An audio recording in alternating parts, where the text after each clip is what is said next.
AP సర్కార్ betting యాప్స్పై తీసుకుంటున్న ఈ నిర్ణయం దేశవ్యాప్తంగా ఆసక్తిని కలిగిస్తుంది. బెట్టింగ్ యాప్స్ని నిషేధించడానికి సరైన పద్ధతులు ఇప్పటివరకు అమలు అవుతున్నప్పటికీ వాటిని డౌన్లోడ్ చేసుకోవడాన్ని అరికట్టడానికి ప్రభుత్వానికి ఓ సాఫ్ట్వేర్ పరిష్కారం కనిపిస్తుంది.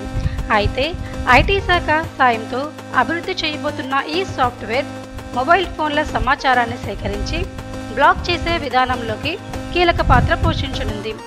రాష్ట్రంలో బెనిష్ అయినప్పటికీ ఇంకా పలువురు ప్రజలు ఈ యాప్స్ డౌన్లోడ్ చేసుకుంటూ ఉండడంతో దీనిపై ప్రభుత్వం ప్రత్యేకమైన చర్యలు తీసుకోవడానికి సిద్ధమవుతుంది. ఈ విధానంతో బెట్టింగ్ యాప్స్పై గట్టి నియంత్రణను అమలు చేయడానికి ప్రభుత్వం ఉద్దేశించింది. అయితే తెలంగాణ ప్రభుత్వం కూడా ఈ బెట్టింగ్ యాప్స్పై కఠిన చర్యలు తీసుకోవడంతో ఏపీ సర్కార్ కూడా ఇదే తరహాలో సమగ్రమైన చర్యలు తీసుకోవాలని నిర్ణయించుకుంది.